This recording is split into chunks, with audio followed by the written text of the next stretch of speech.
খতমে নবুয়ত আমাদের দাবি থাকবে একটাই, নবীর পরে নবী নাই, সংসদে আইন চাই। ঠিক কিনা বলেন? নবীর পরে নবী নাই, কি চাই? কোথায় চাই? সংসদে আইন করতে চাই। আপনি আমি মুখে বললে হবে না, আপনি আমি মুখে বলে এটা আকীদা, কিন্তু প্রতিষ্ঠিত করা এটা ইমানি জজবা, ইমানি দায়িত্ব। ঠিক কিনা বলেন? দু একবার বলেন তো, নবীর পরে নবী নাই সংসদে, বলেন নবীর পরে নবী নাই, পরে নবী নাই, নবীর পরে নবী নাই, নবীর পরে নবী নাই। রাজি আছেন তো সবাই ইনশাআল্লাহ? এটা আমাদের মুসলমানদের দাবি নাকি দলীয় দাবি? বলেন না কেন? মুসলমানদের দাবি। ঠিক কিনা বলেন? 90% মুসলমানের দেশে এখনো গোলাম মোহাম্মদ কাদিয়ানীকে রাষ্ট্রীয়ভাবে কাফের ঘোষণা করতে পারে। কারণ কি? গোলাম মোহাম্মদ কাদিয়ানীর এই প্রেতাত্মারা যার সন্তান কিছু আমাদের বাংলাদেশে এখন রয়ে গেছে, যাদের কারণে, যাদের টাকা পয়সা ধন দৌলত এই প্রতিপত্তির কারণে মুসলমানদের ভিতরে মুনাফিক বেশে এই সকল কিছু প্রেতাত্মা ওই গোলাম মোহাম্মদ কাদিয়ানী কিছু যার সন্তান মুসলমানের মধ্যে থাকার পরেও এখনো এত % মুসলমানের ভিতরে থেকেও মুসলমানরা এই কাদিয়ানীকে কাফের ঘোষণা করতে পারে নাই। এটা আমাদের ব্যর্থতা। ঠিক কিনা বলেন? জোরে বলেন ঠিক কিনা? আমরা দেখতে চাই, আমরা এটা অবশ্যই চাই গোলাম আহমদ কাদিয়ানীকে রাষ্ট্রীয়ভাবে কাফের ঘোষণা করা হোক। ঠিক কিনা বলেন? আপনারা চান কি চান না? বলেন জোরে বলেন, চান কি চান না? কে কে চান হাত ধরে দেখেন আল্লাহকে। আমার ভাইয়েরা, এই 90% মুসলমানের দেশে হিন্দু আছে কি নাই বলেন? হিন্দুরা হিন্দুদের ধর্ম পালন করে, আমাদের কোনো সমস্যা? ইহুদিরা ইহুদের ধর্ম পালন করে, আমাদের কোনো সমস্যা? মুসলমান প্রত্যেকটা ধর্মে মানুষদেরকে সমীহ করে চলে, তাদের ধর্ম উপাসনালয় তারা যেন সুন্দরভাবে তাদের ইবাদত করতে পারে মুসলমানরা সহযোগিতা করে কি করে না? কিন্তু গোলাম মোহাম্মদ কাদিয়ানী মুসলমান দাবি করে এই বাংলার এই 90% মুসলমানদের মধ্যে থাকবে, এটা আমরা হতে দিব না। মুসলমান পরিচয়ে তারা থাকতে পারবে না, তারা কাফের, ইহুদি, নাস্তিক, মুরতাদের পরিচয় থাকুক, একবারে জামাই আদায় থাকুক, কোনো সমস্যা আমাদের নেই। ঠিক কিনা বলেন? কিন্তু মুসলমানের নাম ধরে তারা যদি এই বাংলাদেশে থাকতে চায়, আমার শরীরে এই 90% মুসলমানের শরীরে এক বিন্দু রক্ত থাকতে গোলাম মোহাম্মদ কাদিয়ানী এই বাংলার জমিনে নবুয়ত প্রকাশ করবে, নবুয়ত প্রচার করে বেরাবে, এটা বাংলার জনগণ এই মুসলমান হতে দিবে না। ঠিক কিনা বলেন? আপনি যেই দল করেন আমার কোনো সমস্যা নাই, আওয়ামী লীগ, বিএনপি, জাসদ, বাসদ, জামাত ইসলাম যাই করেন আমার কোনো সমস্যা নাই, সব মিলে আমরা মুসলমান। ঠিক কিনা বলেন? নবুয়তের তো রক্ষা করার জন্য যা কিছু লাগে, টাকা লাগে টাকা দিব, বুদ্ধি লাগে বুদ্ধি দিব, যদি রক্ত লাগে রক্ত দিতে রাজি আছেন কিনা বলেন? আমার ভাইয়ারা, তারপর গোলাম মোহাম্মদ কাদিয়ানী এই বাংলার জমিনে মুসলমান নাম ধরে থাকতে পারবে না। আমার নবী রাসূল আকরাম সাল্লাল্লাহু আলাইহি ওয়াসাল্লাম আমাদের কত বড় দয়ালু। আপনি দেখেন রাসূল সাল্লাল্লাহু আলাইহি ওয়াসাল্লাম বলেন, লা ইউমিনু আহাদুকুম হাত্তা আকুনা আহাব্বা ইলাইহি মিন ওয়ালিদিহি ওয়া ওয়ালাদিহি ওয়ান নাসি আজমাইন। রাসূল বলেন, ততক্ষণ পর্যন্ত তোমরা খাঁটি মুমিন হতে পারবে না, ইমানদার হতে পারবে না, যতক্ষণ পর্যন্ত তুমি তোমার থেকে, তোমার সন্তান সন্ততি থেকে, তোমার মা বাবা থেকে, পৃথিবীর সব কিছু থেকে আমি রাসূলকে যতক্ষণ পর্যন্ত মুহাব্বত না করবে ততক্ষণ পর্যন্ত ইমানদার হতে পারবে না। আমার ভাইয়েরা, রাসূল সাল্লাল্লাহু আলাইহি ওয়াসাল্লাম বলেন, এই আমার উম্মত শোনো, প্রত্যেক নবীকে আল্লাহ রাব্বুল আলামিন স্পেশাল একটা দোয়া দিয়েছে। প্রত্যেক নবী তাদের দোয়াটা জমিনে থাকতেই তারা কবুল করাই নিয়েছে। আদম আলাইহিস সালাতু ওয়াস সালাম তার দোয়া কবুল করাই নিয়েছে, নূহ আলাইহিস সালাতু ওয়াস সালাম তার দোয়া কবুল করাই নিয়েছে, ইব্রাহিম আলাইহিস সালাতু ওয়াস সালাম, শীশা আলাইহিস সালাতু ওয়াস সালাম, নূহ আলাইহিস সালাতু ওয়াস সালাম, মূসা আলাইহিস সালাতু ওয়াস সালাম, ঈসা আলাইহিস সালাতু ওয়াস সালাম, সমস্ত নবীরা তাদের দোয়া জমিন থেকেই কবুল করাই নিয়েছে, ইল্লা রাসূলুল্লাহ সাল্লাল্লাহু আলাইহি ওয়াসাল্লাম এখনো সেই দোয়াটা করেন নাই। সুবহানাল্লাহ বলেন। লিকুল্লি নাবিয়্যিন দাওয়াতুন মুস্তাজাবাত, সমস্ত নবীদের জন্য একটা মুস্তাজাবাত দাওয়া ছিল। ওয়া ইন ইখতাবাতু দাওয়াতি ইলা ইয়াউমিল কিয়ামাহ ফাহিয়া নাইলাতুন ইনশাআল্লাহ মান মাতা মিন উম্মতি লা ইউশরিক বিল্লাহি শাইআ। রাসূল বলেন, আমি আমার উম্মতের জন্য সেই দোয়াটা স্পেশাল রেখে দিয়েছি। আমার উম্মত যদি কোনো শিরকের মধ্যে না ঢুকে, আমার উম্মত যদি কোনো আকীদাগত কোনো সমস্যা তার ভিতরে না থাকে, আমি রাসূল কথা দিলাম তাকে সুপারিশ করে জান্নাতে নিয়ে যাব। সুবহানাল্লাহ। আকীদা এমন জিনিস, মনে করেন একজন কারি, পৃথিবীর শ্রেষ্ঠ কারি, এর মতো সুন্দর করে তেলাওয়াত আর কেউ করতে পারে না। এমন একজন কারি, পৃথিবীর সর্বশ্রেষ্ঠ জায়গা, মনে করেন কাবার মধ্যে তাকে, ওই কারি সাহেবকে দরজা খুলে দেওয়া হলো, কাবার মধ্যে সে নামাজ পড়ল। এত সুন্দর তেলাওয়াত কেউ আর করতে পারে না, এত সুন্দর দামি জায়গায় আর কেউ নামাজ পড়তেও পারে না। দীর্ঘক্ষণ তেলাওয়াত করে সে 2 রাকাত নামাজ আদায় করলো, কিন্তু সামান্য একটু কাজ করে নাই, উজু করে নাই। বলেন তো তার নামাজ হবে নি? জোরে বলেন, কেন হবে না? সামান্য একটু কাজ করে নাই, আর সব সুন্দর করে করছে। চেহারা সুন্দর, দামি জায়গা, এবং তেলাওয়াত সুন্দর, সারাদিন তেলাওয়াত করছে। এই শুধুমাত্র ছোট্ট একটা কাজ করে নেয়, উজু না করার কারণে তার সারা দিনের তেলাওয়াত, নামাজ, সিজদা সব কিছু কি বাতিল। কি নাই? উজু নাই। ঠিক তদ্রূপ মুসলমান ঈমান আনার পরেও আকীদাগত কিছু সমস্যার কারণে তার নামাজ, রোজা, হজ, যাকাত, দান, সদকা, কোরবানি সব কিছু বাতিল হয়ে যায়, শুধুমাত্র আকীদা যদি ঠিক না থাকে। নামাজ পড়লেও কোনো কাজ হবে না, কারণ আকীদা ঠিক নাই। আল্লাহ এবং রাসূলের প্রতি তার বিশ্বাস নড়বড়, তার আকীদাই ঠিক নাই। এই জন্য আল্লাহ রাব্বুল আলামিন ঈমানদারদেরকে ডাক দিয়ে বলতেছে, খবরদার, তোমরা ঈমানদারকে বলতেছে তোমরা আল্লাহকে ভয় করো। কেমন ভয়? হাক্ক তুকাতিহি, ভয় করার মতো ভয়।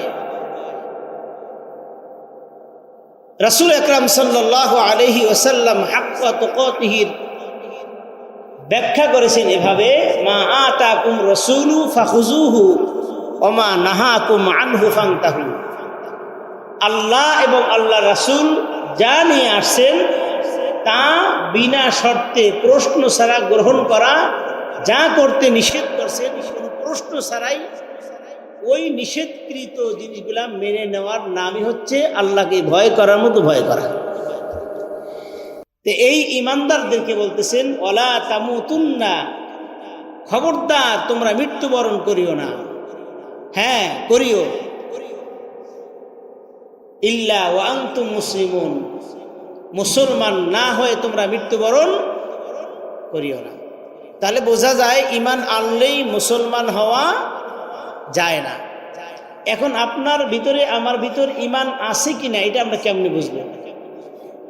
এটা বোঝার একটা মাপকাঠি রাসূল আকরাম সাল্লাল্লাহু আলাইহি ওয়াসাল্লাম বুখারীর হাদিসের মধ্যে দিয়েছেন। এবার একটু যাচাই করে নেই, আসেন আপনার আমার মধ্যে ঈমানের অবস্থাটা কি। রাসূল আকরাম সাল্লাল্লাহু আলাইহি ওয়াসাল্লাম মসজিদে নববীতে বসা, এক সাহাবী এসে জিজ্ঞাসা করেন, ইয়া রাসূলুল্লাহ, ইয়া হাবিবাল্লাহ, আমার ঈমান আছে, এটা আমি কেমনে বুঝবো? রাসূল আকরাম সাল্লাল্লাহু আলাইহি ওয়াসাল্লাম তাকে জবাব দিয়ে বুঝাই দিলেন, ইজা সাররাতকা হাসানাতুকা ওয়া ইজা সাআতকা সাইয়্যাতুকা ফাহুয়া মুমিন। যখন দেখবে ভালো কোনো কাজ করলে তোমার কাছে আনন্দ লাগে। আকীদাগত কথাগুলো একটু সুন্দর করে বুঝবেন, বোঝার জন্য একটা দিল নিয়ে এখানে বসেন। আমাদের আকীদাটা কোথায় আছে? রাসূল বললেন, ভালো কাজ করলে তোমার কাছে আনন্দ লাগে, কাউকে দান সদকা করলে তোমার কাছে ভালো লাগে, নামাজ পড়লে ভালো লাগে, আজান শুনলে ভালো লাগে, কোরআন তেলাওয়াত শুনলে ভালো লাগে, করতেও ভালো লাগে। এবং কোনো খারাপ কাজ করলে এবং দেখলে তোমার ভিতরে যেন খারাপ লাগে। তোমার দ্বারা কোনো অন্যায় কাজ হয়ে গেছে, তোমার ভিতরে যদি অনুশোচনা আসে, তোমার চোখের সামনে কিছু খারাপ কাজ হয়ে গেছে, তোমার ভিতরে যদি আফসোস লাগে, খারাপ লাগে, শরীরের মধ্যে ব্যথা সৃষ্টি হয়ে যায়, কিভাবে ওটা ধ্বংস করা যায়। সমাজের মধ্যে খারাপ কাজ দেখলে তোমার কাছে যদি খারাপ লাগে, তাহলে ফাহুয়া মুমিন, তুমি বুঝে নিবে তোমার ভিতরে ঈমান আছে। আপনাদের কাছে প্রশ্ন, আল্লাহ পাক রব্বুল আলামিন সুদকে হালাল করেছেন না হারাম করেছেন? ঘুষকে হালাল করেছেন না হারাম করেছেন? জেনা ব্যভিচারকে হালাল করেছেন না হারাম করেছেন? জুলুম অত্যাচারকে হালাল করেছেন না হারাম করেছেন?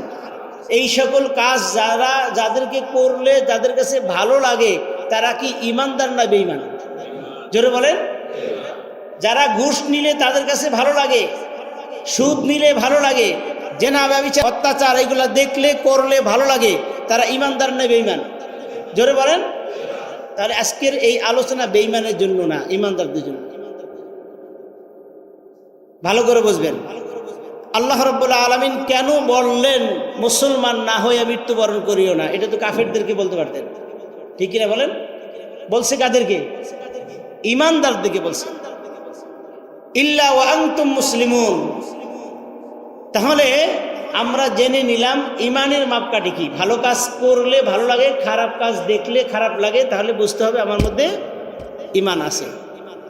তাহলে আমাদেরকে বলছে আল্লাহ রাব্বুল আলামিন বলেন ঈমানের সংজ্ঞা, ফামাই ইয়াকফুর বিত্তাগুত ওয়া ইউমিন বিল্লাহি ফাকাদ ইসতামসাকা বিল উরওয়াতিল উসকা। আল্লাহ রাব্বুল আলামিন বলেন, যাদের অন্তরের মধ্যে খারাপ কাজ দেখলে অস্থিরতা শুরু হয়ে যায়, ভালো কাজ দেখলে আনন্দ লাগে, তারা যদি ইস্তেকামত থাকে, ওই কুফরি শক্তিকে অস্বীকার করে, পদদলিত করে, ওই তাগুতি শক্তিকে অস্বীকার করে যদি ঈমানের উপর অটল থাকতে পারে, আল্লাহ পাক ঘোষণা করলেন তারাই ঈমানদার। এখন তাগুত শক্তি কাকে বলে? তাগুত শক্তির একবারে সরল অনুবাদ হচ্ছে, ঈমানের বিপরীতে যত কাজ আছে সব কাজ হচ্ছে তাগুতি শক্তির কাজ। যেমন আমাদের মধ্যে অনেকে আছে, দেখবেন নিজে অন্যায় করে না, কিন্তু অন্যায় কাজ দেখলে বাধাও দেয় না। আছে না এরকম? জোরে বলেন না কেন? নিজে অন্যায় করে না, কিন্তু অন্যায় দেখলে সে বাধাও দেয় না। আছে না এরকম? ধরেন, এটা হচ্ছে তাগুতি শক্তির 1 নম্বর পর্যায়। কারণ অন্যায় দেখলে বাধা দিতে হবে। সেটা কিভাবে? মুসলিম শরীফে এক হাদিস, রাসূল সাল্লাল্লাহু আলাইহি ওয়াসাল্লাম বলেন, মান রাআ মিনকুম মুনকারান ফালিয়াতাগাইয়ার বিয়াদিহি ফাইল্লাম ইস্তাতি' ফাবিলিসানিহি ওয়া ইল্লাম ইস্তাতি' ফাবিকলবিহি ওয়া যালিকা আযআফুল ঈমান। রাসূল বলেন, অন্যায় কাজ দেখলে প্রথমত তুমি হাত দিয়ে বাধা দিবে। যদি হাত দিয়ে বাধা দিতে না পারো, তাহলে তুমি জবান দিয়ে বাধা দিবে। জবান দিয়ে বাধা না দিতে পারলে ওই কাজটাকে ঘৃণা করবে এবং মনে মনে এরাদা করবে কিভাবে এই অন্যায় কাজটাকে প্রতিহত করা যায়। রাসূল বলেন, তাহলে বোঝা যাবে তার মধ্যে সবচেয়ে দুর্বল ঈমানদার সেই ব্যক্তি, তার মধ্যে কম ঈমান আছে। এখন হাত দিয়ে বাধা দেওয়া মানে আমার হাত নয়, আপনার হাত নয়। কারণ আপনার হাত দিয়ে আমার হাত দিয়ে বাধা দিলে মুহূর্তেই হাতটা দুমড়ে মুছে ভেঙে দিবে, ঠিক কিনা বলেন? এই হাত বলতে প্রশাসনিক হাত। কোন হাত? প্রশাসনিক হাত। আপনি রাস্তায় দাঁড়ায় যদি আপনার মতো যদু মধু, আমার মতো কলিমদ্দু সলিমদ্দু যদি হাত উঁচা করে রিক্সাওয়ালা থামাই, থামবে? কোনো গাড়ি থামবে?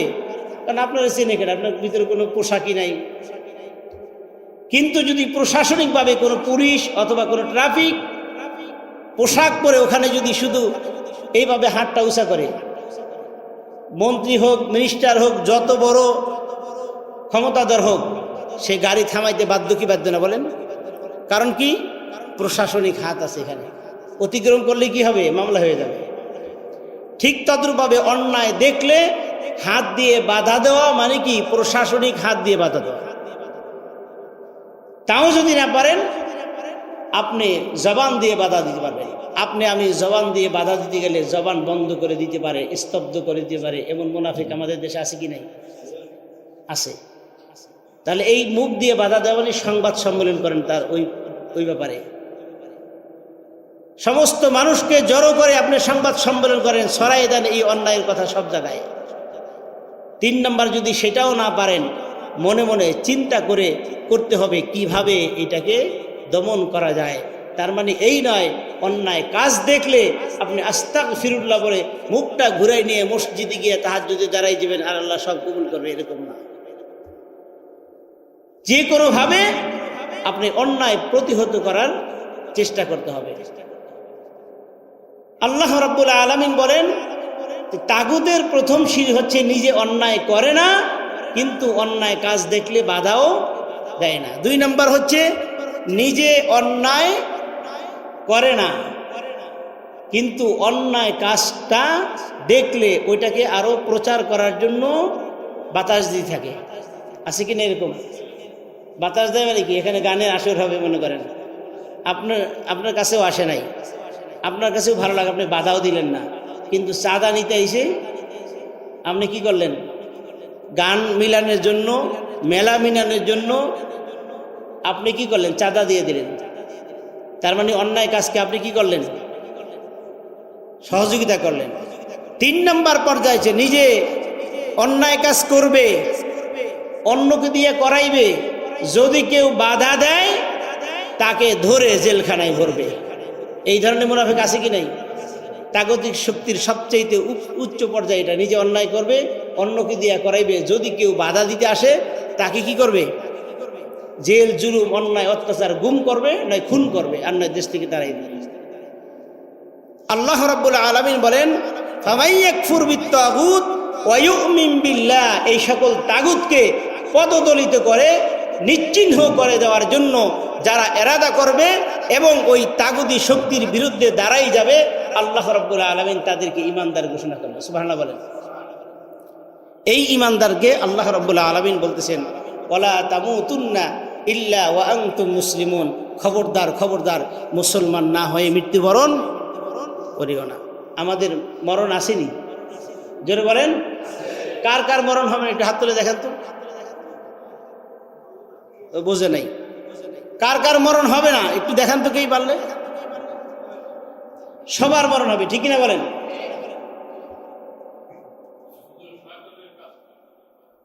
এই শয়তানের কাজ তো বললাম একটু আগে, বোঝেন নাই? আচ্ছা, না বুঝলে বোঝেন, সামনে আরো আসতেছে শয়তানের কাজ কি।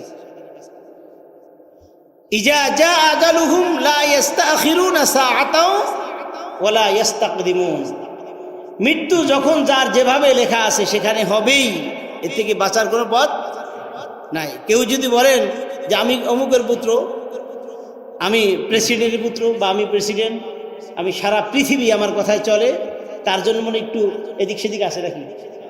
আছে। কেউ যদি বলেন আমি অনেক ক্ষমতাধর, আমি পালাইয়া কয়েকদিন বাঁচতে চাই, আমি কি বাঁচতে পারবো? আল্লাহ তাআলা বলেন, আইনামা তাকুনু ইউদরিকুমুল মাউতু ওয়ালাউ কুনতুম ফি বুরুজিম মুশাইয়াদা, মরণ থেকে পালানোর জন্য যদি শক্ত সীসাডালা প্রাচীর নির্মাণ করো, এমনকি সিঁড়ি লাগাইয়া গোপন সিঁড়ি দিয়ে তুমি আসমানের উপর যাইতে চাও, ইউদরিকুমুল মাউতু ওয়ালাউ কুনতুম ফি বুরুজিম মুশাইয়াদা, যত শক্ত সীসাডালা প্রাচীর তুমি নির্মাণ করো না কেন, সেখানেই তোমাকে মৃত্যু পাকড়াও করবেই করবে, বাঁচার কোনো পথ নাই। ঠিক কিনা বলেন? যেহেতু আমাদের মরতেই হবে, তাহলে কি হয়ে মরতে হবে? জোরে বলেন। মুসলমান হয়ে, ইমানদার হয়ে না। ইমানদারদেরকে বলতেছে আল্লাহ মুসলমান হয়ে মরতে। কি হয়ে মরতে হবে? মুসলমান হয়ে। আজকে এরাদা করেন যে মুসলমান না হয়ে যেন আমাদের মৃত্যু না হয়। আসুন, মুসলমান কাকে বলে? আল্লামা ফখরুদ্দিন রাজি রহমতুল্লাহ আলাইহি মুসলমানের সংজ্ঞা দিতে গিয়ে বলেন, আয়াতের শেষে আল্লাহ রাব্বুল আলামিন মুসলিমুন শব্দটা ব্যবহার করছেন। ওয়ালা তামুতুন্না ইল্লা ওয়া আনতুম মুসলিমুন। আল্লাহ বলেন, তোমরা মুসলমান না হয়ে মৃত্যুবরণ করিও না। ইমাম ফখরুদ্দিন রাজি রহমতুল্লাহ আলাইহি তাফসিরে কবিরের মধ্যে লেখেন, মুসলমান শব্দটা লিখতে 6টা অক্ষর লাগে। কয়টা অক্ষর? জোরে বলেন। 6টা অক্ষর। মিম, সিন, লাম, মিম, আলিফ নুন শব্দটা মুসলমান বহু বছর। 6টা অক্ষরে 6টা বৈশিষ্ট্য আছে, 6টা খাসিয়াত আছে, 6টা স্বভাব আছে। প্রত্যেকটা মানুষের আলাদা আলাদা বৈশিষ্ট্য আছে না, স্বভাব আছে না? আপনার বৈশিষ্ট্য, আপনার স্বভাব, আমার স্বভাব কিন্তু একরকম না। দেখবেন একজন কিল এলেও কিছু কয় না, একজন কিল দেওয়ার আগেই গরম হয়ে গেছে। আছে না এরকম বৈশিষ্ট্য মানুষ? ইমাম ফখরুদ্দিন রাজি রহমতুল্লাহ আলী বলেন, মুসলমান লিখতে 6টা অক্ষর লাগে, 6টা অক্ষরে 6টা খাসিয়াত বৈশিষ্ট্য আছে। এই বৈশিষ্ট্য, এই স্বভাব যার মধ্যে থাকবে তার নাম মুসলমান। সুবহানাল্লাহ বলেন। ইমাম ফখরুদ্দিন রাজি রহমতুল্লাহ আলী 1 নম্বর বৈশিষ্ট্য বর্ণনা করলেন, মুসলমান লিখতে প্রথম অক্ষর কি লাগে বলেন তো? মিম লাগে। প্রথম অক্ষর কি? এই মিম দ্বারা বর্ণনা করছে, মিম মানে মুহাম্মদ রাসূলুল্লাহ সাল্লাল্লাহু আলাইহি ওয়াসাল্লাম। যে ঈমান আনার পরে নিজেকে মুসলমান দাবি করবে, তার চরিত্রে, তার ওঠা বসায়, তার কথাবার্তায়, সর্বক্ষেত্রে আমার আখিরি নবী মুহাম্মদ সাল্লাল্লাহু আলাইহি ওয়াসাল্লামকে শেষ নবী মানতে হবে। কোন নবী? জোরে বলেন। আমাদের নবী খাতামুন নবিয়্যিন, ঠিক কিনা বলেন? আমাদের নবী শেষ নবী, ঠিক কিনা বলেন? আমাদের নবী সর্বশেষ নবী, ঠিক কিনা বলেন? এই নবীর নবুয়াত নিয়ে যারা টানাটানি করে তারা মুসলমান না কাফের? জোরে বলেন। আপনি মুসলমান হইলেন, কিন্তু আমার নবীকে একজন গালি দিল, আমার নবীর নবুয়াত নিয়ে লকব নিয়ে টানাটানি করলো, আর আপনি বাসায় বসে মুসলমান হইয়া দাবি কইরা ইমানদার হওয়ার পরে নামাজ, রোজা, হজ, যাকাত, তাহাজ্জুদ সব করলেন, আমার নবীকে গালি দিল, আপনার শরীরের মধ্যে কোনো অনুভূতি আসলো না, আপনি দুধ কলা খাওয়ার পরেও আপনি জাহান্নামী। ঠিক কিনা বলেন? কথা ঠিক কিনা বলেন? তাহলে 1 নম্বর বৈশিষ্ট্য কি? আমার নবীকে কি মানতে হবে? শেষ নবী মানতে হবে। শুধু নবী মানলে চলবে না, শেষ নবী মানতে হবে। এটা আকীদা, এটা আমার আকীদা, এটা আপনার আকীদা। ঈমান আনার পরে প্রথম আকীদা এটা। আল্লাযীনা ইউমিনুনা বিল গায়ব, আল্লাহ রাব্বুল আলামিনের উপর বিশ্বাস স্থাপন করা, এটা ঈমান। আর খাতামুন নবিয়্যিন, নবী পাক সাল্লাল্লাহু আলাইহি ওয়াসাল্লামকে শেষ নবী মানাও, এটাও ঈমান। ঠিক কিনা বলেন? আমার আল্লাহ রাব্বুল আলামিন সূরা আহজাবের 40 নম্বর আয়াতে কত সুন্দরভাবে বলে দিলেন, মা কানা মুহাম্মাদুন আবা আহাদিম মির রিজালিকুম ওয়ালাকির রাসূলুল্লাহি ওয়া খাতামান নাবিয়্যিন। জোরে বলুন আল্লাহু আকবার। আল্লাহ বলতেছেন, দেখেন, মা কানা মুহাম্মাদুন আবা আহাদিম মির রিজালিকুম। হে দুনিয়ার মানুষ শোনো, মুহাম্মদ সাল্লাল্লাহু আলাইহি ওয়াসাল্লাম তোমাদের মতো কোনো অ্যাডাল্ট পুরুষের পিতা নয়। সুবহানাল্লাহ বলেন। কথাটা বুঝছেন? কিন্তু তোমাদের মতো অ্যাডাল্ট বয়স্ক কোনো পুরুষের পিতা আমার নবী নয়। মা কানা মুহাম্মাদুন আবা আহাদিম মির রিজালিকুম। কেন?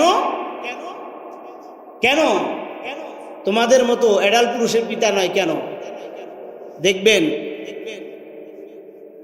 নবীর ছেলে যদি নবী হইতে চায়, আল্লাহ তাআলা তো শেষ নবী ঘোষণা করছেন, যদি নবীর ছেলে বড় হয়ে যায়, অ্যাডাল্ট হয়, সে যদি নবুয়ত দাবি করে, নবীর সম্মান থাকবে না থাকবে না?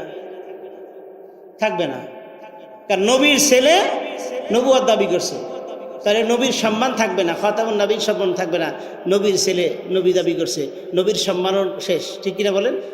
এই জন্য নবীর সন্তানগুলাকে আল্লাহ রাব্বুল আলামিন, পুত্র সন্তানকে শৈশবেই আল্লাহ রাব্বুল আলামিন তার কাছে নিয়ে আসে। সুবহানাল্লাহ। তার কারণ আমরা দেখি আমাদের দেশে পীরের ছেলে পীর হয়, হয় কি হয় না? হ্যাঁ, এলেম কালাম থাক বা না থাক, পীরের চেয়ার তার ছেলে, এটা দাবিদার। ঠিক কিনা? কোনো এলেম কালাম কিচ্ছু থাক বা না থাক,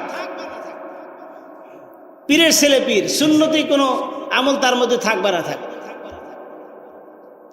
পীরের ছেলে পীর দাবি করে বসে আছে। অথচ রাসূল সাল্লাল্লাহু আলাইহি ওয়াসাল্লাম বলেন, আল কাসবু হাবিবুল্লাহ, যারা কাজ করে খায় তারা হচ্ছে আল্লাহর বন্ধু। আর আমাদের দেশে পীরের ছেলেরা পীর যারা দাবি করেছে, এর মধ্যে এই যে বইছে তো বইছে, মুরিদের পুটলার দিকে সব টাকায় থাকে, কোনো কাজ করে না। ইল্লা মাশাআল্লাহ কিছু আছে যারা কাজ করে, সব কিছু করে, আবার খানদানও ঠিক রাখছে। ঠিক কিনা বলেন? কিন্তু এই ধরনের ভণ্ড পীর আমাদের দেশে আছে কিনা? আছে মানে 48,000 বাংলাদেশি পীর আছে, মহিলা পীরও আছে, অভাব নাই। গিয়া দেখেন ব্রাহ্মণবাড়িয়া একটা গ্রামের সব মহিলা পীর, সব। তাহলে পীরের ছেলে পীর যেমন দাবি করে, নবীর ছেলে নবী দাবি করতে পারে। এই জন্য মুহাম্মদ সাল্লাল্লাহু আলাইহি ওয়াসাল্লামের সন্তানদেরকে আগেই তুলে নিছে আল্লাহ। এই জন্য আল্লাহ তাআলা ঘোষণা করে দেন, তোমাদের মতো কোনো অ্যাডাল্ট, কোনো বয়স্ক পুরুষের পিতা আমার নবী নয়, আমার নবী খাতামান নাবিয়্যিন, সর্বশেষ নবী। সুবহানাল্লাহ বলেন।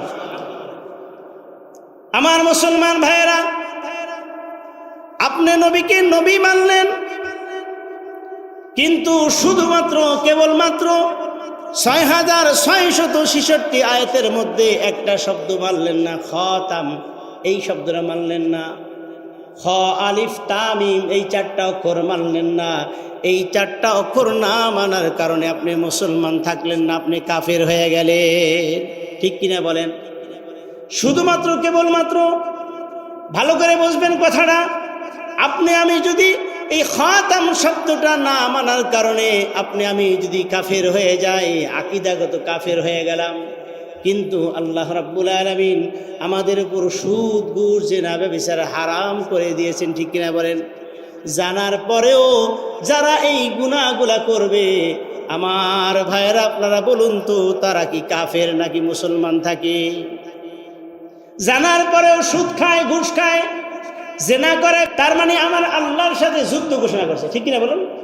কারণ আমি জানি এটা অন্যায়, তারপরে ইচ্ছা করে করে, অনিচ্ছা করে সেটা অন্য কথা।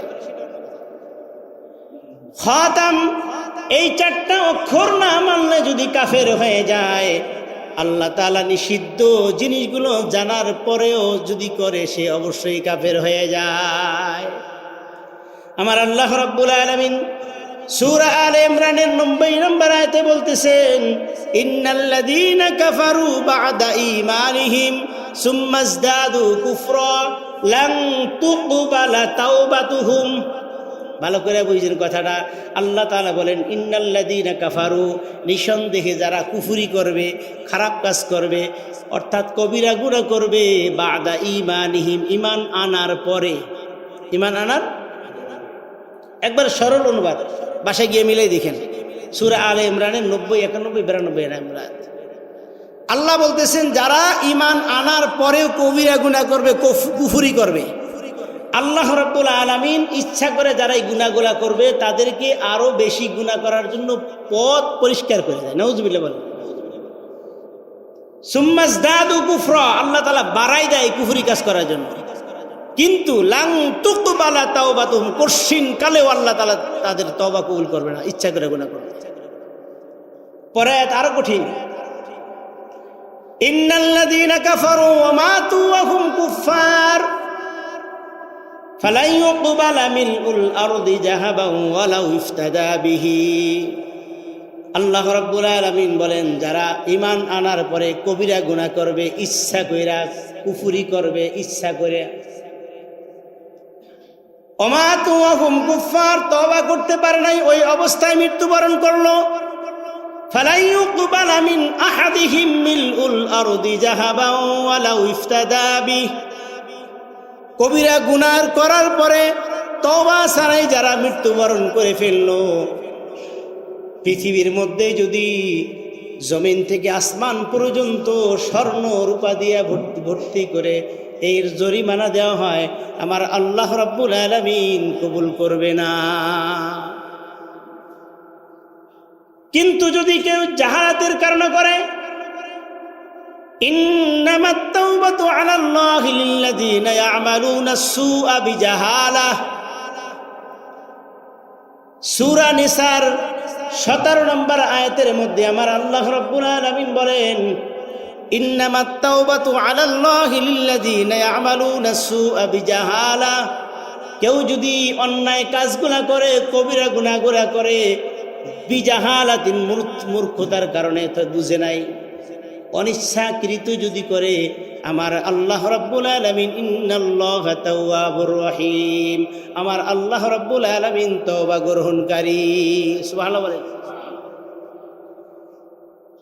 তাহলে বোঝা গেল, ঈমান আনার পরে যারা আমার নবীকে খাতাম এই চারটা শব্দর একটা অক্ষরে চারটা অক্ষর মানবে না, অর্থাৎ শেষ নবী মানবে না, তারা কাফের না মুসলমান? বলেন, জোরে বলেন, তারা কাফের। রাসূল সাল্লাল্লাহু আলাইহি ওয়াসাল্লাম বলেন, আনা খাতামুন নাবিয়্যিন লা নাবিয়্যা বা'দি, আমি শেষ নবী, আমার পরে আর কোনো নবী, জোরে বলেন না কেন, আসবে না, আমার পরে আর কোনো নবী আসবে না। রাসূল সাল্লাল্লাহু আলাইহি ওয়াসাল্লাম বলেন, আমার পরে যদি কেউ নবী হতো আল্লাহ রাব্বুল আলামিন ওমরকে নবী বানাইতো। সুবহানাল্লাহ বলেন। ওমর রাদিয়াল্লাহু আনহুর মেজাজ মর্জি অনুযায়ী আল্লাহ তাআলা 21 জায়গায় কোরআনের আয়াত নাযিল করেছেন। ওমরের মধ্যে নবী হওয়ার সমস্ত যোগ্যতা ছিল। রাসূল বলেন, আমার পরে যেহেতু কোনো নবী নাই, খতাম, খতাম মানে শেষ, সিল মারা, সুতরাং আল্লাহ রাব্বুল আলামিন আমার পরে আর কোনো নবী রাখেন নাই। কোন সে ওমর, যেই ওমরের চেহারা সুরত দেখলে কাফের সম্প্রদায়ের তাদের শরীরের মধ্যে কম্পন শুরু হয়ে যেত। যেই ওমর রাস্তা দিয়ে হাঁটলে শয়তান অন্য রাস্তা দিয়ে যেত। সুবহানাল্লাহ বলবেন না? যেই ওমর রাত্রিবেলায় ঘরের মধ্যে থাকে, কিন্তু ওই ওমরের রাজ্যের কে কি স্বপ্ন দেখে সেইটাও সে জানে। সুবহানাল্লাহ বলেন। এটা আবার অন্যরকম লাগলো মনে হয় কথাটা। তার রাজ্যের মধ্যে তার প্রজারা কি স্বপ্ন দেখে এটা ওমর বলে দিতে পারে সকালবেলা। একদিন সকালবেলা ফজরের পরে ওমরের ইমামতিতে নামাজ হয়েছে। নামাজের পরে ওমর রাদিয়াল্লাহু আনহু মুসল্লিদের দিকে ফিরে তাকাইছে, বসছে। বসার পরে এক মহিলা এক ঝুড়ি খেজুর নিয়ে আসছে, বলতেছে, আমিরুল মুমিনিন, এটা আমার গাছের পহেলা খেজুর, আপনি খান, আপনার সঙ্গী সাথীদেরকে দেন। ওই দিনকা আলী রাদিয়াল্লাহু আনহু সর্বশেষ নামাজে আসছে, সবাইকে ওমর রাদিয়াল্লাহু আনহু দিতেছে, এক একজনে 5টা 10টা 7টা 8টা দিতেছে। আলী রাদিয়াল্লাহু আনহুর সিরিয়াল যখন আসছে, আলীকে একটা খেজুর দিছে। সুবহানাল্লাহ বলেন। আলী রাদিয়াল্লাহু আনহু মনে মনে চিন্তা করতেছেন, ওমর জানে সবচাইতে গরিব আমি,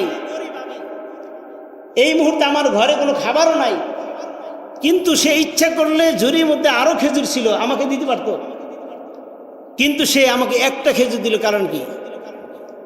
আলী রাদিয়াল্লাহু আনহু মনে মনে এই কথাটা বলতেছে, আল্লাহ রাব্বুল আলামিন তার কাশকে এমনভাবে খুলে দিয়েছেন ওমরের, ওমর সেই কথাটা বুঝে ফেলছে। সুবহানাল্লাহ বলেন। ওমর রাদিয়াল্লাহু আনহু বলেন, আলী, তুমি মনে মনে ভাবতেছো তোমাকে একটা খেজুর দিলাম কেন? গতকাল রাত্রে আল্লাহ রাসূল সাল্লাল্লাহু আলাইহি ওয়াসাল্লাম স্বপ্নের মধ্যে তোমাকে একটা খেজুরই দিয়েছে, এই জন্য আমি তোমাকে একটা খেজুর দিলাম। সুবহানাল্লাহ বলেন।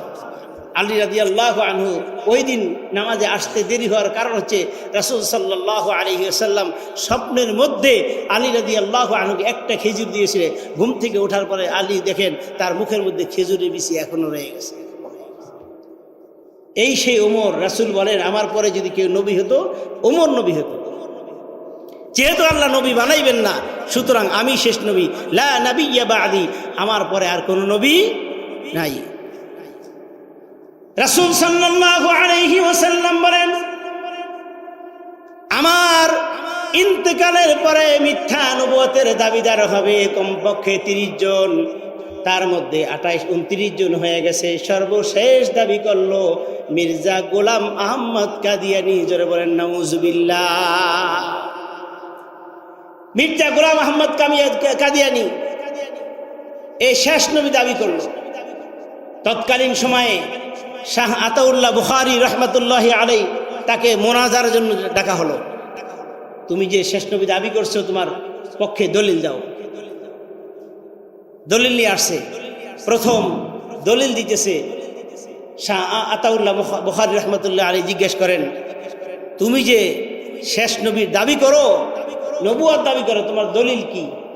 হ্যাঁ, আমার দলিল তো আছে।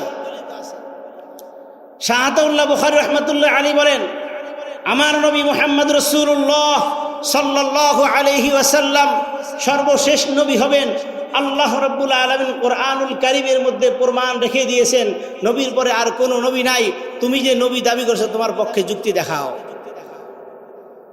শাহ আতাউল্লাহ বুখারী রহমতুল্লাহ আলী যখন এই চ্যালেঞ্জ ছুড়ে দিলেন, এই ভণ্ড মিথ্যা নবীর দাবিদার গোলাম আহমদ কাদিয়ানী সে সূরা সফের 6 নম্বর আয়াতে দলিল দিল, وَإِذْ قَالَ عِيسَى ابْنُ مَرْيَمَ يَا بَنِي إِسْرَائِيلَ إِنِّي رَسُولُ اللَّهِ إِلَيْكُمْ مُصَدِّقًا لِمَا بَيْنَ يَدَيَّ مِنَ التَّوْرَاةِ وَمُبَشِّرًا بِرَسُولٍ يَأْتِي مِنْ بَعْدِي اسْمُهُ أَحْمَدُ। সে বলতেছে আমার নাম হচ্ছে গোলাম আহমদ। এই যে দেখো আল্লাহ তাআলা সূরা সফের 6 নম্বর আয়াতের মধ্যে আল্লাহ তাআলা ঘোষণা করে দিয়েছেন ঈসা নবীর পর একজন নবী আসবে, তার নাম আহমদ। নাউজুবিল্লাহ বলেন। গোলাম আহমদ দাবি করলো। আতাউল্লাহ বুখারী রহমতুল্লাহ আলাইহি বলে তোমার নাম তো গোলাম আহমদ, তো গোলাম গেল কই? এই ভণ্ড বলতেছে গোলাম নামটা আমি কেটে দিলাম, আমার নাম এখন আহমদ, সুতরাং এই কোরআনের দাবি অনুযায়ী আমি নবী। নাউজুবিল্লাহ বলবেন না? আতাউল্লাহ বুখারী রহমতুল্লাহ আলাইহি বলেন নামের প্রথম শব্দ যদি বাদ দেওয়া জায়েজ হয়ে থাকে, তোমার কথাটা একটু সময়ের জন্য আমি মেনে নিলাম, কয়েক সেকেন্ডের জন্য। তুমি তোমার নামের প্রথম শব্দটা কেটে দিলে, গোলাম নাম রয়েছে আহমদ, এই দাবিতে যদি তুমি নবী হয়ে থাকো, তাহলে আমার নাম হয়েছে আতাউল্লাহ, আমি আমার নামের প্রথম শব্দ আতাটা কেটে দিলাম, থাকে কি? জোরে বলেন। আমি আমার নামের প্রথম শব্দটা কেটে দিলাম, আতা কেটে দিলাম, আমার নাম এখন আল্লাহ। কয়েক সেকেন্ডের জন্য তোমার কথাটা আমি মেনে নিলাম, আমি আল্লাহ বলতেছি, তোমার মতো ভণ্ডকে নবী বানাইনি। আল্লাহু আকবার বলেন। যুগে যুগে বাতিলের কথার ভিতর থেকেই বাতিলের প্রশ্নের উত্তর আল্লাহ রাব্বুল আলামিন হক্কানি ওলামায়ে কেরামের চিন্তা চেতনার মগজের মধ্যে দিয়ে দিয়েছেন, ঠিক কিনা বলেন? তাহলে ওই সময় থেকে মিথ্যা নবীর দাবিদার এই গোলাম আহমদ কাদিয়ানী দাবি করতেছিল, এই বাংলাদেশ নয় সারা পৃথিবীর মানুষ জানে, পৃথিবীর বিভিন্ন রাষ্ট্রের মধ্যে রাষ্ট্রীয়ভাবে গোলাম আহমদ কাদিয়ানীকে কাফের ঘোষণা করছে, ঠিক কিনা বলেন? পাকিস্তানে করছে কিনা? করছে না? অবশ্যই করে দিয়েছে। কিন্তু এই 90% মুসলমানের দেশে 100 বছর পার হয়ে গেছে, আমাদের দেশে কোনোদিন আমার জানা মতে কোনো হিন্দু, কোনো ইহুদি, কোনো নাস্তিক এই দেশ শাসন করে নাই, মুসলমানরাই শাসন করছে, ঠিক কিনা বলেন? মুসলমান শাসন করার পরেও 90% মুসলমানের দেশে এখনো গোলাম আহমদ কাদিয়ানীকে রাষ্ট্রীয়ভাবে কাফের ঘোষণা করতে পারে। কারণ কি? গোলাম আহমদ কাদিয়ানীর এই প্রেতাত্মারা যার সন্তান কিছু আমাদের বাংলাদেশে এখন রয়ে গেছে, যাদের কারণে, যাদের টাকা পয়সা ধন দৌলত এই প্রতিপত্তির কারণে মুসলমানদের ভিতরে মুনাফিক বেশে এই সকল কিছু প্রেতাত্মা, ওই গোলাম আহমদ কাদিয়ানী কিছু জারজ সন্তান মুসলমানের মধ্যে থাকার পরেও এখনো এত % মুসলমানের ভিতরে থেকেও মুসলমানরা এই কাদিয়ানীকে কাফের ঘোষণা করতে পারে নাই। এটা আমাদের ব্যর্থতা, ঠিক কিনা বলেন? জোরে বলেন, ঠিক কিনা? আমরা দেখতে চাই, আমরা এটা অবশ্যই চাই গোলাম আহমদ কাদিয়ানীকে রাষ্ট্রীয়ভাবে কাফের ঘোষণা করা হোক, ঠিক কিনা বলেন? আপনারা চান কি চান না? বলেন, জোরে বলেন, চান কি চান না? কে কে চান হাত ধরে দেখেন আল্লাহকে। আমার ভাইয়েরা, এই 90% মুসলমানের দেশে হিন্দু আছে কি নাই বলেন? হিন্দুরা হিন্দুদের ধর্ম পালন করে, আমাদের কোনো সমস্যা? ইহুদিরা ইহুদিদের ধর্ম পালন করে, আমাদের কোনো সমস্যা? মুসলমান প্রত্যেকটা ধর্মে মানুষদেরকে সমীহ করে চলে, তাদের ধর্ম উপাসনালয় তারা যেন সুন্দরভাবে তাদের ইবাদত করতে পারে, মুসলমানরা সহযোগিতা করে কি করে না? কিন্তু গোলাম আহমদ কাদিয়ানী মুসলমান দাবি করে এই বাংলার এই 90% মুসলমানদের মধ্যে থাকবে, এটা আমরা হতে দিব না। মুসলমান পরিচয়ে তারা থাকতে পারবে না, তারা কাফের, ইহুদি, নাস্তিক, মুরতাদের পরিচয় থাকুক, একবারে জামাই আদায় থাকুক, কোনো সমস্যা আমাদের নেই, ঠিক কিনা বলেন? কিন্তু মুসলমানের নাম ধরে তারা যদি এই বাংলাদেশে থাকতে চায়, আমার শরীরে এই 90% মুসলমানের শরীরে এক বিন্দু রক্ত থাকতে গোলাম আহমদ কাদিয়ানী এই বাংলার জমিনে নবুয়ত প্রকাশ করবে, নবুয়ত প্রচার করে বেরাবে, এটা বাংলার জনগণ এই মুসলমান হতে দিবে না, ঠিক কিনা বলেন? আপনি যেই দল করেন আমার কোনো সমস্যা নাই, আওয়ামী লীগ, বিএনপি, জাসদ, বাসদ, জামাত ইসলাম যাই করেন আমার কোনো সমস্যা নাই, সব মিলে আমরা মুসলমান, ঠিক কিনা বলেন? নবুয়তিত্ব রক্ষা করার জন্য যা কিছু লাগে, টাকা লাগলে টাকা দিব, বুদ্ধি লাগে বুদ্ধি দিব, যদি রক্ত লাগে রক্ত দিতে রাজি আছেন কিনা বলেন আমার ভাইয়ারা? তারপর গোলাম মোহাম্মদ কাদিয়ানী এই বাংলার জমিনে মুসলমান নাম ধরে থাকতে পারবে না। আমার নবী রাসূল আকরাম সাল্লাল্লাহু আলাইহি ওয়াসাল্লাম আমাদের কত বড় দয়ালু ব্যক্তি দেখেন। রাসূল সাল্লাল্লাহু আলাইহি ওয়াসাল্লাম বলেন, লা ইউমিনু আহাদুকুম হাত্তা আকুনা আহাব্বা ইলাইহি মিন ওয়ালিদিহি ওয়া ওয়ালাদিহি ওয়ান নাসি আজমাইন। রাসূল বলেন, ততক্ষণ পর্যন্ত তোমরা খাঁটি মুমিন হতে পারবে না, ইমানদার হতে পারবে না, যতক্ষণ পর্যন্ত তুমি তোমার থেকে, তোমার সন্তান সন্ততি থেকে, তোমার মা বাবা থেকে, পৃথিবীর সব কিছু থেকে আমি রাসূলকে যতক্ষণ পর্যন্ত মুহাব্বত না করবে ততক্ষণ পর্যন্ত ইমানদার হতে পারবে না। আমার ভাইয়েরা, রাসূল সাল্লাল্লাহু আলাইহি ওয়াসাল্লাম বলেন, এই আমার উম্মত শোনো, প্রত্যেক নবীকে আল্লাহ রাব্বুল আলামিন স্পেশাল একটা দোয়া দিয়েছে। প্রত্যেক নবী তাদের দোয়াটা জমিনে থাকতেই তারা কবুল করাই নিয়েছে। আদম আলাইহিস সালাতু ওয়াস সালাম তার দোয়া কবুল করাই নিয়েছে, নূহ আলাইহিস সালাতু ওয়াস সালাম তার দোয়া কবুল করাই নিয়েছে, ইব্রাহিম আলাইহিস সালাতু ওয়াস সালাম, শীশা আলাইহিস সালাতু ওয়াস সালাম, নূহ আলাইহিস সালাতু ওয়াস সালাম, মূসা আলাইহিস সালাতু ওয়াস সালাম, ঈসা আলাইহিস সালাতু ওয়াস সালাম, সমস্ত নবীরা তাদের দোয়া জমিন থেকেই কবুল করাই নিয়েছে, ইল্লা রাসূলুল্লাহ সাল্লাল্লাহু আলাইহি ওয়াসাল্লাম এখনো সেই দোয়াটা করেন নাই। সুবহানাল্লাহ বলেন। লিকুল্লি নাবিয়্যিন দাওয়াতুন মুস্তাজাবাত, সমস্ত নবীদের জন্য একটা মুস্তাজাবাত দাওয়া ছিল। ওয়া ইন ইখতাবাতু দাওয়াতি ইলা ইয়াউমিল কিয়ামাহ ফাহিয়া নাইলাতুন ইনশাআল্লাহ মান মাতা মিন উম্মতি লা ইউশরিক বিল্লাহি শাইআ। রাসূল বলেন, আমি আমার উম্মতের জন্য সেই দোয়াটা স্পেশাল রেখে দিয়েছি। আমার উম্মত যদি কোনো শিরকের মধ্যে না ঢুকে, আমার উম্মত যদি কোনো আকীদাগত কোনো সমস্যা তার ভিতরে না থাকে, আমি রাসূল কথা দিলাম তাকে সুপারিশ করে জান্নাতে নিয়ে দেব। সুবহানাল্লাহ।